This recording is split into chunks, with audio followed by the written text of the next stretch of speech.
Is there a communist country in recent history that you think gets it right? As a libertarian, there's not one country that I would point at and say, yeah, they get liberty.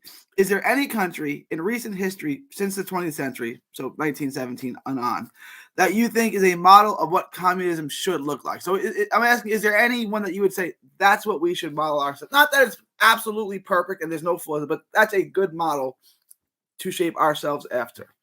I think the quick answer is I think all of them present examples and lessons for how we should maybe implement it here. But that is with a huge caveat. How communism, socialism develops will be largely due to uneven geographical developments, right? For example, capitalism did not develop globally at the same time at the same rate, right? Capitalism developed in England at a different rate than America, than France, than Mexico, than whatever country we want to talk about. So we have to understand that as well. That's a very key part of this.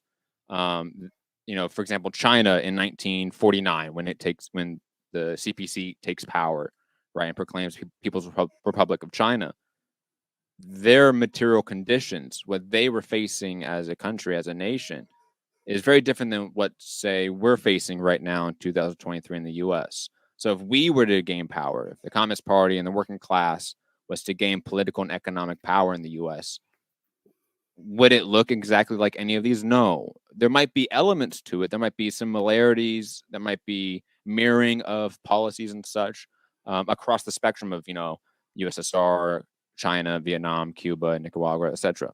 But I don't think any of them are and should be a blanket sort of blueprint to put over every other country. And other communists will say the same thing. If you talk to Stalin or Lenin, if we were to animate them from the dead right now, they would say the same thing, that how we can develop socialism and then eventually communism here is going to be different than how you develop it there. And to sort of list why I think on a spectrum, so to speak, that I can say that all of these experiments of socialism are successes, right? Even though they have setbacks, mistakes. As Engels said, the revolution moves in zigs and zags. So none of these are perfect. And I think that needs to be stated, that there was excesses within these revolutions, within these experiments. There was mistakes, like I said. But it, again, to quote a greater communist, Mao famously had, this work on Stalin after Stalin's death, when the Communist Party in the Soviet Union rejected Stalin to a large degree after his death. Mao came out and said, that's a mistake, actually. And he had this rule, and it's a long work, but I recommend people reading it, but basically comes down to 70-30. 70% of what Stalin did was very good, 30% of what he did was bad. And that is a general rule of thumb I have for socialist societies that are actually existing. That 70%, 30%, that there was mistakes. Yes. And if anyone wants to get into that, I'm glad to do that. But I feel like that's doing in part the business for the U.S. empire. I don't need to list the mistakes if I think the mistakes are lesser than the positives and the successes. So that's how I view Ayn Rand. 70% of Ayn Rand is on the money. 30% is absolutely nuts, right? So, okay. What's your take on Ayn Rand? She came from a communist country and hates it. I think Ayn Rand is a very poor theorist in terms of libertarian theory, so to speak.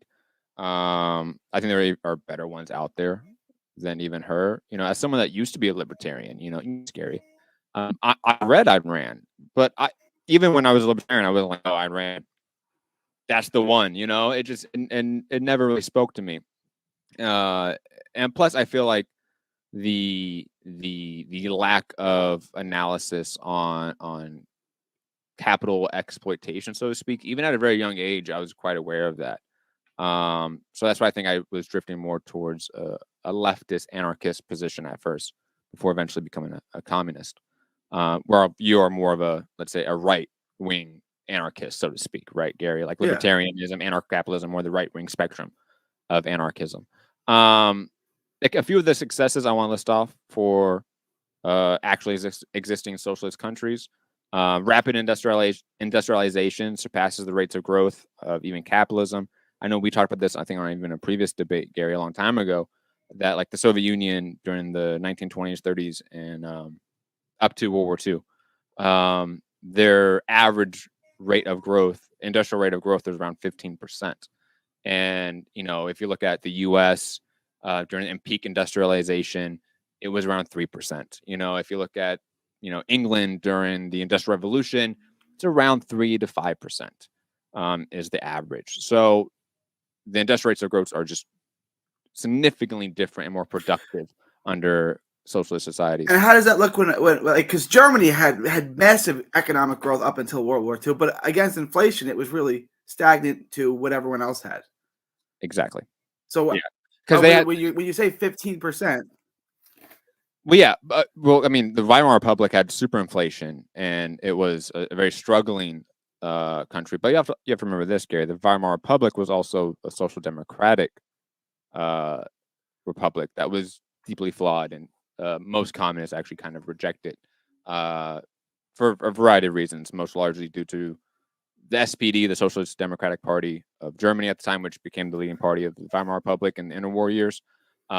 They suppressed a communist revolution in 1919, ended up assassinating and murdering communist leaders like Rosa Luxemburg and Karl Liebknecht. So that's why communists kind of rejected the Weimar Republic. But a lot of their policies were socialist policies, because at that time, Gary, the Second International, as it was called, right, the successor to the First International, with Marx and Engels, Bakunin, who was an anarchist, and other anarchists. I think like Proudhon was originally a part of the International as well.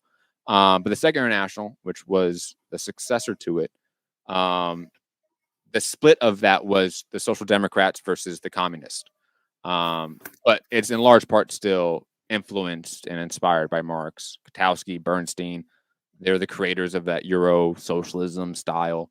They're very much still inspired by Marx, even though it wasn't communism and it was not socialism, it's social democracy.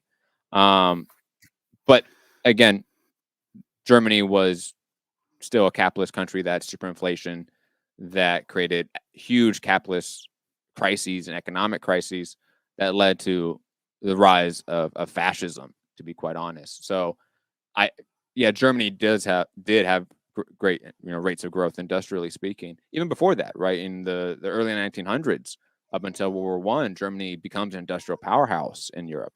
But if you look at the percentages, it's still not reaching the Soviet Union or reaching, let's say, China in the last 30 years, especially. Also, I have a bunch of other successes. So let me just rattle them off, Gary. And if you want, you can pick holes at them. Free access to healthcare and a greater focus on healthcare services innovation. Rapid increase in education and literacy, often achieving 100% or near 100% literacy, often from backwards semi-feudal societies. Cuba is the only country in Latin America to eliminate child malnourishment, the lowest child death rate in Latin America. Housing is a right, and have eliminated homelessness and developed 4 vaccines for cancer, to sort of speak on the innovation of healthcare. And these vaccines, one of them most famously for lung cancer, the U.S. Has an embargo against. So that's why we can't get these vaccines. The USSR raised life expectancy by 65% and increased real income by 370%. Housing, income, insurance, and medicine accounted for 15% of family income compared to 50% in the U.S. Eliminated homelessness and unemployment. A job was a guaranteed right, something that still is not here in the U.S. Healthcare was a right. Full literacy raised school enrollment by 460%. Secondary education was a right, and eliminated the gender pay gap. People's Republic of China under Mao increased life expectancy from 36 to 67, while the population doubled in size. Achieved 93% literacy from 20%. Universal free education and healthcare as a right. Both the USSR and PRC dismantled gross exploitative feudal class structures that had remained. I mean, this would be in the sense of like when we talk about like feudal lords in like the 100 Years' War in Europe, right? Like Hmm. that very much was still an existing class structure within Tsarist Russia and China at the time of their revolutions. And obviously, since Mao in the last 30 years, China has lifted 800 to 850 million people out of extreme poverty and has eliminated extreme poverty in the country. And it's very close to eliminating poverty entirely. And I believe the mark they have for that's 2030 is when they will eliminate poverty completely within their country. Those are the few successes I would say of socialist countries. And again, there are mistakes, but these successes I think far outweigh the mistakes. All right. So the first one I would pick at is free access to healthcare. Mhm. Free. Yes. Okay. So what do you mean that it's free? Someone paid for it, right? Unless you think all the doctors, nurses, Yeah, the state paid technicians, for it. X-rays, techs, someone paid for it. Who paid for it? The state. So the state doesn't have any money unless what it steals from others. So what it stole from others is what's funding it, right? So if I take your money and then say you can then come to my house that I built with your money and get healthcare at my house, is that free? Well, Gary, I would say that when you think of the state in the U.S. or another country, or let's I say could defend England that. or France or whatever, when you think of the state in that sense, the state in China or the former USSR or Cuba is di- diametrically different than those states. How they are structured, how they are created, their inception, the support of the people, the actual, how should we say it, the participation, the political participation of people in these countries is far different than what we have here. So when I say, yeah, the state pays for it there, it's not an outside force demanding that. It is very much the masses of the people determining these policies. So For example, the Cuban Constitution, which has been rewritten a few times, but initially was drafted through, I forget the exact statistics, but it's like over 1,000 different local town meetings basically drafted the Constitution. It was a bottom up effort to create that document. For example, the recent um, family referendum in Cuba that basically now sets Cuba as the lead standard for LGBTQ plus rights. That was drafted again in a very similar fashion, where it was created, discussed, and debated through every town. And again, the political participation within those countries is just very different than what we have here, right? When let's say like a your local town council, right? It has, let's say, 10 people on the board, right? Or 10 people on the council, just for easy numbers here. In the US system, right? None of those 10 people then go up to the next rung of power, let's say the state assembly or state senate.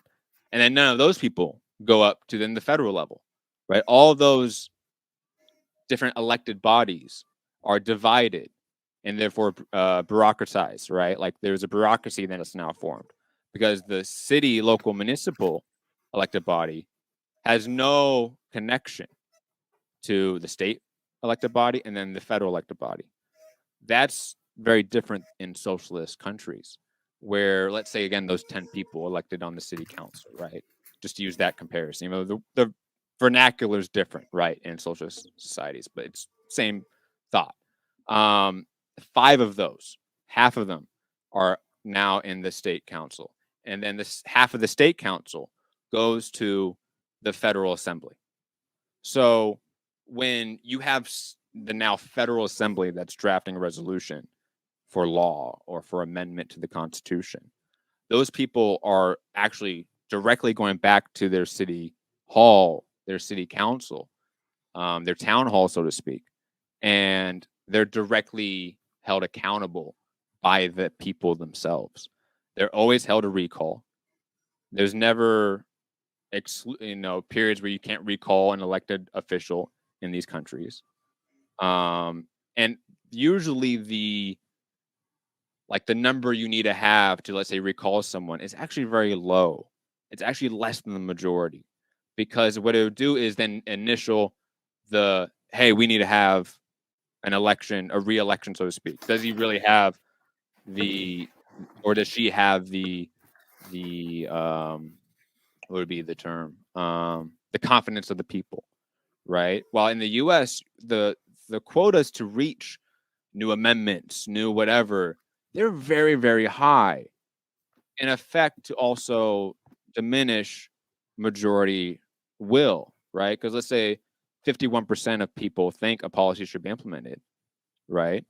You need now 67% of state senators or congressmen to actually vote on it, or you need a special convention, national convention, that needs to be approved by 3/4 of state assemblies. It becomes stopgaps to the will of the people. A lot of those stopgaps are actually removed in social societies because of that bottom-up structure. And on a personal level, I see it within the party. The Communist Party here in the U.S. The chair of our club, he's in the district exec. Half of the district exec is on national committees, and every 4 years we have our national assembly, and then pretty much every exec from the bottom up goes to it. So it's the proximity from those at the top to those on the bottom is drastically different. So I understand you thought of it's the state implementing it. It's an outside force, right? Because our version of the state is it's ruled by a certain class, a minority class at that. Those that are like the Jeff Bezos, Elon Musk, Nancy Pelosi's, Joe Biden's of the world, that's a minority of the actual mass population of the U.S. If the mass population of the U.S. had political and economic power and formed a state, but they had economic and political power, would it still be an outside force? It's not that it's an outside force. It's that it's fundamentally theft. You're funding things with money that's not yours, right? But if all of us agree we're going to fund this social program, so all of us have healthcare and housing, then you don't need to say that's charity, right? I will grant you that if we all agree to it, right? But that's charity. Then it's not theft. Then it's charity. But what you're saying is that it's a state. It's what happens if I don't want to contribute? Like if I don't want to contribute to the Red Cross, if I don't want to contribute to St. Jude, I don't have to, right? What happens if I don't want to contribute to the state? What if I don't like what they're doing? Well, you're getting ahead of yourself, Gary. That's not where we're at right now. That's another question, Gary. All right, then I had two more. We'll get back to that one. But this is my fundamental issue with government as a whole. You said housing is a right. Yes. Okay. What if there's population growth and there's more people than houses? You build houses. But we're in the middle of New York, Midtown Manhattan. We're out of area. Who builds the houses? There'd probably be public companies. That's what it would be. It would be. Where do you get the money to build them? Cooperatives. I mean, but Gary, you understand, we see it right now, right? For example, China, Cuba, Vietnam. Are they in housing crises where people don't have homes and they can't build enough homes for these people? Is that really an issue? Not that I'm aware of, but I'm not that I know of. But even in capitalist societies, that's not really an issue. It's forced scarcity. Sure. Right. We have enough homes. We have, I forget the exact number. It's 1 to 2 million empty homes right now in the U.S. and a habitual population of 500,000 people that are homeless. That's because BlackRock owns every new build in the country, and they just Airbnb them and buy out so regular people. I bought this house 7 years ago. 7 years ago, I bought it for $280,000. Same neighborhood, nothing's changed in my home. right? The house is the same, the neighborhood is the same. Now the house is worth $500,000. That's only because BlackRock brought up everything in sight, right? So there's just less houses. So they got to either keep building houses like they do in Florida. And I used to live like on the cut of the country, and it was kind of nice. Now there's crap all around it. That's besides the point. I got a Facebook office building that's like 3 miles long down the road from my house. Like I lived in the country 3 years ago, 4 years ago. Now there's Facebook. There's Charles Schwab has a entire university on like 50 acres by where I live. But that's besides the point. I don't even know where I'm getting with that, right? Yeah. But if housing is a right, you need to enforce someone to buy it. I mean, someone to build it, right? Well, what if someone wants to? What I'm getting at is, how do you have the right to something someone else has to build? But Gary, did you personally build your house? No, I voluntarily paid someone to do it. Okay, these people are working for a job to build a house with money that comes from who? I don't have a right to this house. I mean, I do now because I own it, but I didn't have a right to something that I don't have the right to someone else's labor unless Gary, you sign understand, a contract with them. You understand, like, commerce still exists, right? I understand commerce still exists, but you're saying housing is a right. How do you have the right to something else someone else has to build? You're dependent on them to build that thing. If you're dependent on someone else to do something, how do you have a right to their labor? I honestly, I really don't follow, because it to me, it doesn't seem that complicated. You know, we already have it in a capitalist system where there's a market to build houses, right? That's a voluntary. You don't have a right to a house. You negotiate either with someone to buy a house or to right. build. People have the freedom to be homeless. You are absolutely right in the U.S. Right. Yeah. Okay. If you don't want a house, Gary, in China, you can be on the streets if you want. No one's like forcing you at gunpoint to go into a home. What I'm saying is, if you have a right to something, right? Like, I don't think you have a right to any material object, right? Because a material object implies that someone else it's the product of someone else's labor. You can acquire it voluntarily, but you don't have a right to someone else's labor. And you're saying, in order for me to have a house, someone else has to be put to work to buy it. Well, what if no one wants to be put to work to buy it? How do I have a right to it? Gary, when that happens, we can talk about that, but that just doesn't happen. So I mean, like, you're asking a question about, like, what happens if the sky turns red with fire? It's like, well, that's not happening. So, like, I don't think I need to worry about it. You know, like, that's not a real issue. So I don't feel like it's a thing I need to answer for. You understand what I'm saying?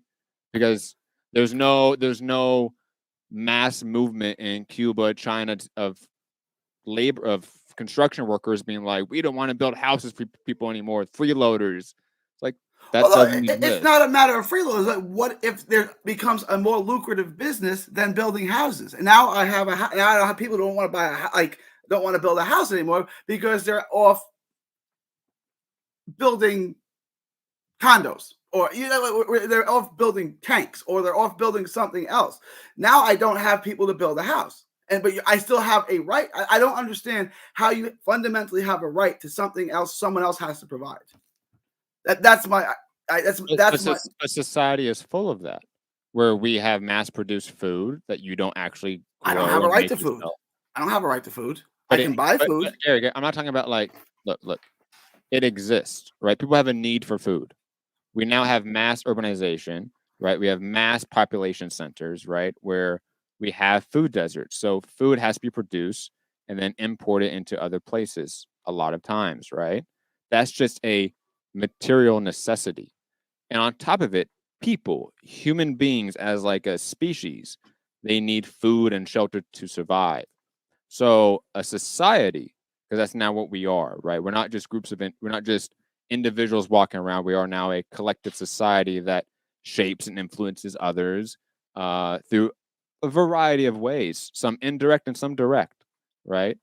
But that society now has a responsibility to itself to make sure it's improves, progresses, and is healthy, right? Just like people have a responsibility to themselves to make sure they improve, they're healthy.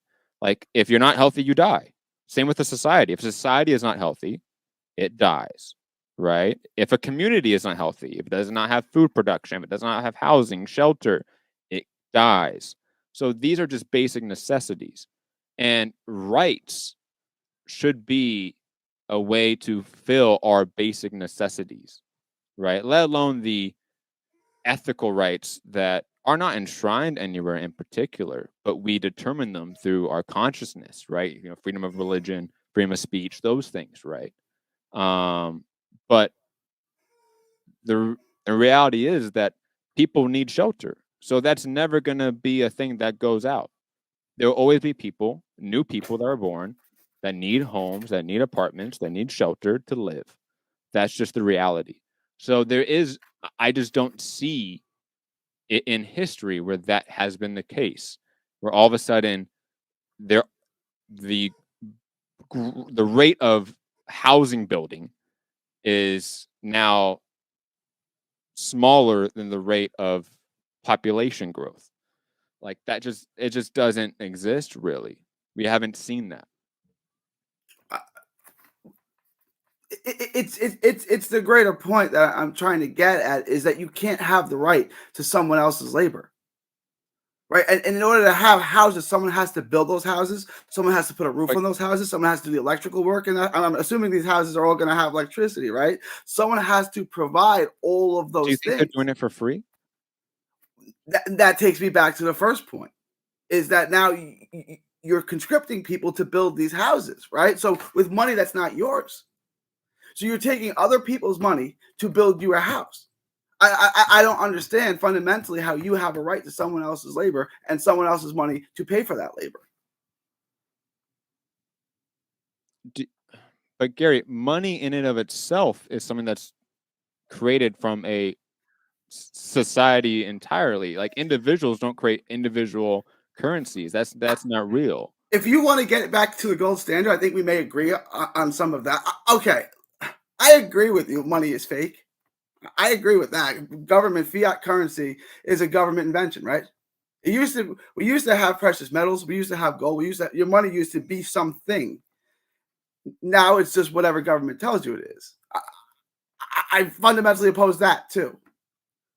I think if that's the system we're going to go with, that's a horrible system. Again, Gary, you know this, right? Because we've had multiple debates where I feel like I've explained this process, right? Where you use socialism and communism interchangeably, but those are different words. I haven't used anything. But go ahead. No. But like when you say communist countries like USSR, Cuba, Vietnam, etc., those countries are not communist countries. Those are socialist countries that have often a ruling communist party, usually in a coalition of parties at the head of the government, right? So there is a difference to that.